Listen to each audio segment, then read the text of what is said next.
과열현상으로 끓고 있는 이런 양상들이 좀 진정이 되어서 좀 실수요자들이 집을 살 수 있는 안정적인 그런 환경이 되는 것이 가장 바람직하지 않나. 자기가 꼭 필요해서 사는 거 아니라면은 집을 파는 게 좋겠다. 신혼부부라든가 이런 분들에 대해서는 좀 더 청약을 하기 쉽게 다주택자이신 분들은 임대사업자로 등록하시고 하시면 좋겠습니다. 저희가 세제라든가 금융이라든가 이런 혜택을 드립니다.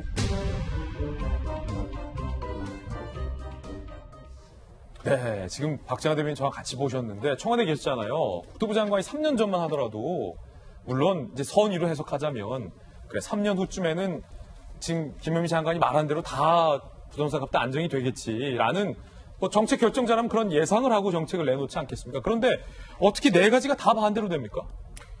지금 뭐 장관을 너무 이렇게 폄훼하려고 하는 건 아니지만 그래서 한간에서 김현미 장관의 전문성에 대해서 의심하고 있는 거 아닌가 싶어요. 3년 전에 딱 저런 얘기했는데 왜 각각이 다 반대로 정반대로 이렇게 가서 지금 부동산 난리가 대란이 날 정도로 이렇게 왔는지 잘 모르겠습니다. 저는 애초에 검토를 하면서 부동산 정책이 잘못됐다고 이제라도 정책의 수정을 하겠다고 하고 국민들한테 솔직하게 진솔하게 사과의 얘기를 좀 하거나 아니면 그 정책 방향에 대해서 잘못된 점을 인정하거나 하면 되는데 3년 전에 저렇게 얘기한 건에 대해서 지금 정반대로 돌아가고 있는데도 아직도 남 탓하고 제도 탓하고 있는 것에 대해서 국민들이 좀 화를 내고 있는 것 같거든요.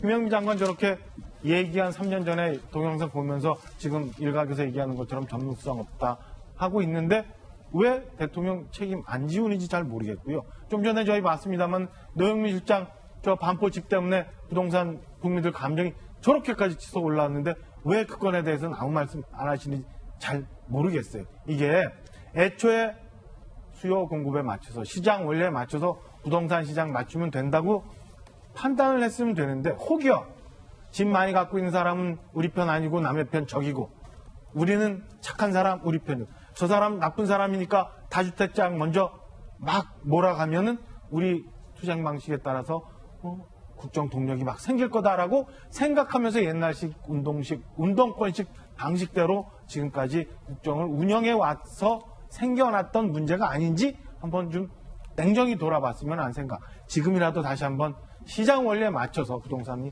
안정이 될 수 있도록. 그다음에 내 집 마련하려고 한 푼 두 푼 모아가고 있던 서민들이 순간순간 막히는 정책에 따라서 혼돈이 생기지 않게끔 해줬으면 하는 그런 바람이 있습니다. 아까 얘기한 것처럼 사실은 우리나라 환경에서 아파트 제대로 된 아파트 받을 수 있는 좋은 방법이 분양이라는 건데 몇 년씩 적금 내고 청약예금 해봐야 아까 본 것처럼 신혼부부들 자격이 안 돼서 받지를 못해요. 그런데 3년 전에 뭐 신혼부부들 위해서 뭘 하겠다고 말로만 이러지 말고 지금이라도 냉정하게 정책에 대해서 한번 좀 돌아보셨으면 하는 그런 바람 갖고 있습니다. 예. 자, 속보가 들어왔습니다.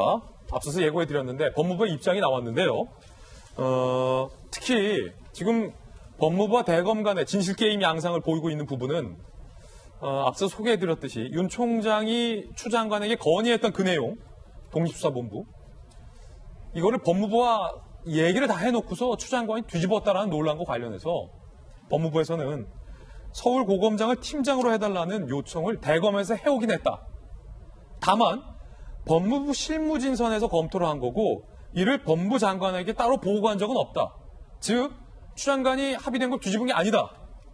실무진선에서 논의되다 그냥 폐기된 사안이다. 라고 주장을 했고요. 그리고 법무부가 대검에 언론에 먼저 요청을 해달라라고 얘기한 사실이 없다.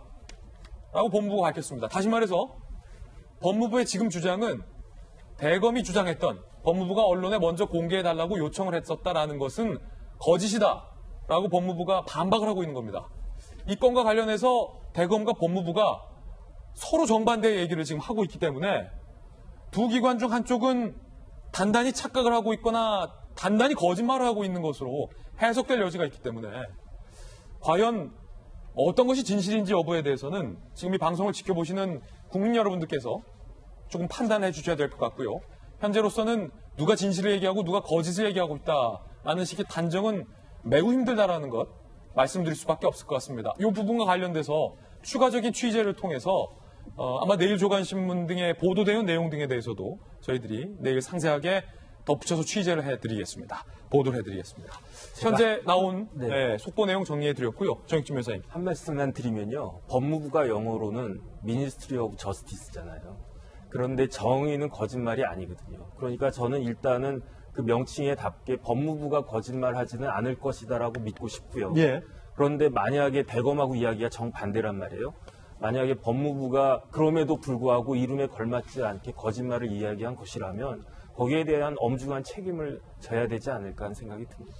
근데 저기 보시면은 다 진실을 얘기했을 수도 있는 것이죠. 실무진에서는 사실은 이제 협상이라기보다는 서로 이제 그 생각의 간극을 또 좁힐 또 필요가 있고 책임이 있기 때문에 실무진에서는 뭐 개인적인 혹은 좋은 아이디어 차원에서 한 것인데 대검에서는 이것이 뭐 법무부 장관의 지위라고 생각했을 수도 있는 것이니까요. 이것을 너무 이게 단정지어서 이게 뭐 진실이냐 거짓 누구가 거짓말하냐 이렇게 몰아갈 필요는 없을 것 같습니다. 아니요. 제가 말한 부분은 예. 언론에 공개 건의해달라는 요청을 법무부에서는 대검에 한 적이 없다라고 하고 대검에서는 법무부가 했다라고 했기 때문에 그러니까 그 어느 부분과 그 관련돼서는 실무진 선이 예. 있을 것 같은데 그 선에 대해서 어떤 그 더 위에 상위에 대한 보고가 있었는지는 이제 확인해 봐야 되는 거죠. 그러니까요. 예. 그 부분에 대해서 제가 예, 좀 맞습니다. 확인해 봐야 된다는 말씀을 드린 거고요.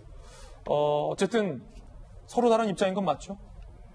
서로 해석을 다르게 하시는 거죠. 그렇죠. 예. 입장이 다른 건지 예. 해석이 다른 건지도 그 또한도 좀 한번 따져봐야 될 것 같아요.